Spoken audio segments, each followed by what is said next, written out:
Hey, everybody. Welcome to another podcast of the Benefit Builders. We are your Benefit Builders. My name's Brian Gleize, and I have with me Matt Spade. And on the screen, we have Mark Blassie. Fantastic. And guys, as Benefit Builders, we are here to help employers just like you get control over your employee benefits package by making it as efficient as possible.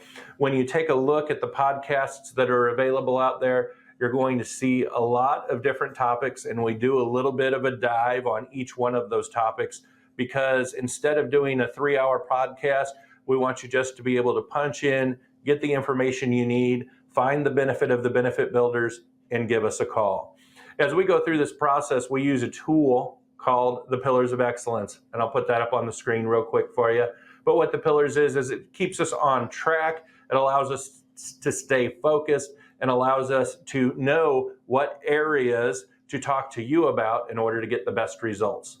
We talk a lot about group health insurance, but today our topics is ancillary benefits. They can also be called non-medical benefits.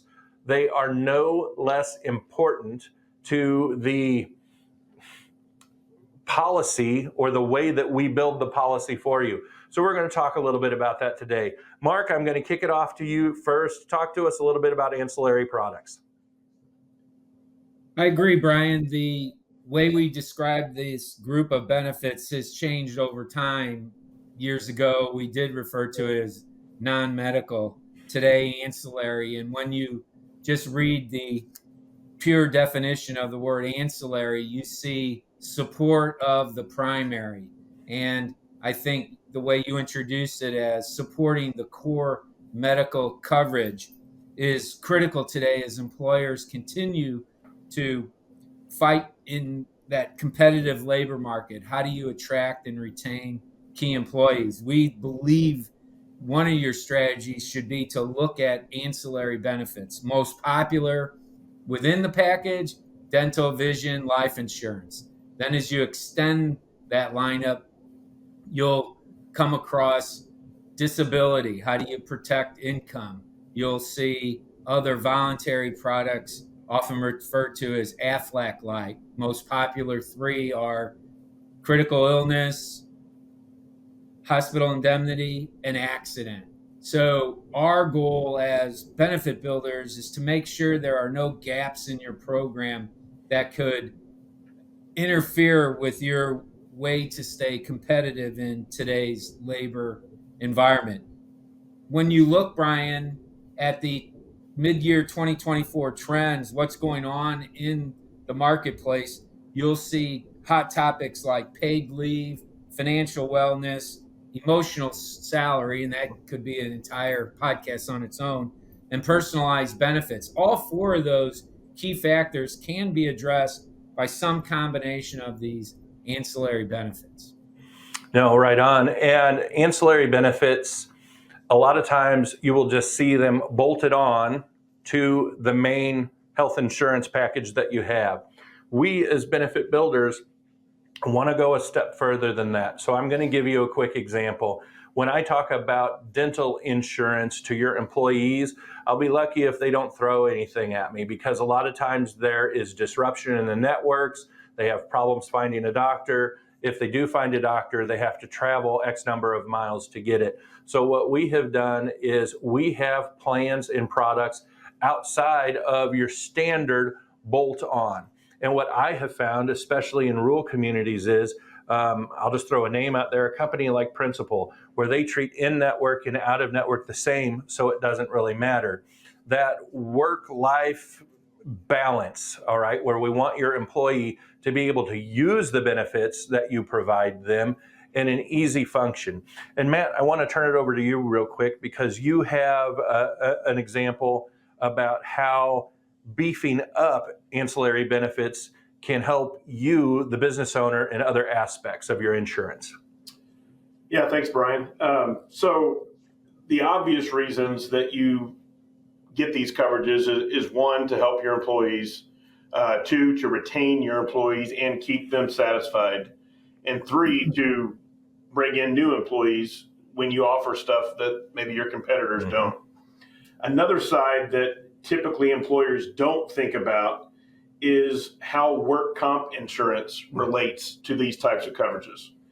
And an example of that would be if you have an employee that has accident coverage, critical illness coverage, maybe not in this case, but accident coverage would be the main thing, maybe disability coverage, and they have an injury on the weekend, and they go get treated for that injury.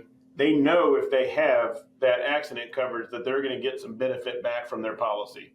Or if it's a long-term thing where they're going to miss some work, they've got that short-term or long-term disability coverage. And what that can do is sometimes that can keep that employee from filing what could be considered a fraudulent work comp claim.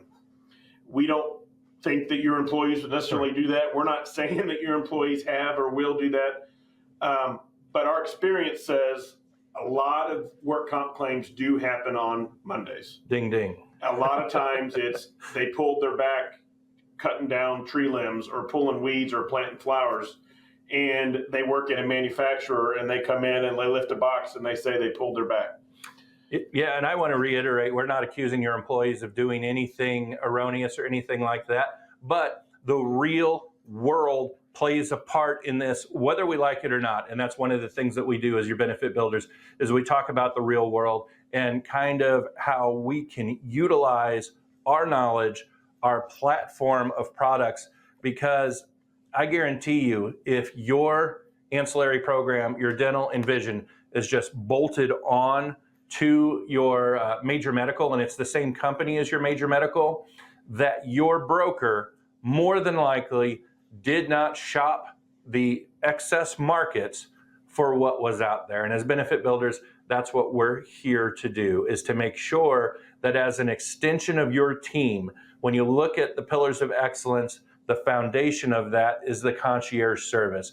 And really, the way we win our business and the way we stay successful is going above and beyond, drilling down, looking at all four of the pillars of excellence, making sure they're as efficient as possible. And ancillary products is one of those items that we want to talk about. And I'm going to get a little crazy for just a second, because ancillary products, and Mark, you might touch on this too, they've got pet coverage out there right now. And while that's something that I wouldn't buy, you may have employees that could benefit from that pet coverage. And there's just so much that we can look at. So sometimes we laugh about it, but other times there are accounts won because they have the breadth of products that are out there. Mark, do you have anything else that we should think of on ancillary benefits before we close Brian, this thing I do out? have a couple other comments to make before we close.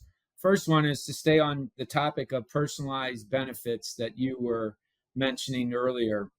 It goes beyond just dental and vision or these more common ancillary solutions to include ID theft, even looking at your paid time off benefit, legal assistance, financial wellness, student debt relief, and gym memberships.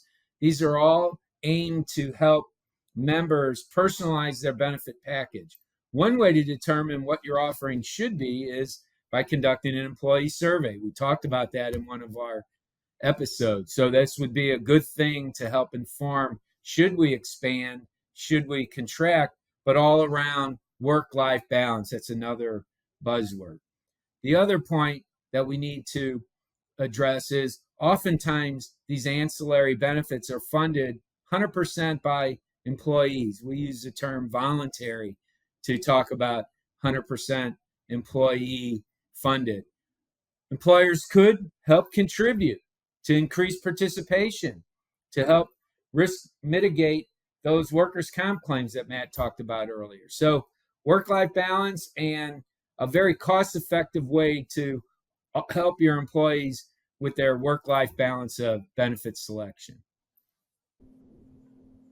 Yeah, and if we take that to the next level, let's say you offer a gym membership to a local gym and you pay for that membership. However, you cooperate with that gym and ask them to send you a Excel spreadsheet or whatever of how many times an individual attends that gym, just so that you know that they're utilizing that particular benefit.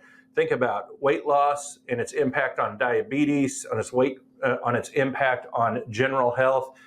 Thinking outside of the box is where it goes, guys. And we have had success thinking outside of the box, and that's the key. So again, if your current broker is not doing that, it's one of the reasons to call the benefit brokers. Matt? The one thing I was going to reiterate was a lot of you employers offer one or two of these non-medical benefits, and there's nothing wrong with picking and choosing which ones you want. As Mark stated, they can all be voluntary, or you can contribute some as the employer to assist in the premium.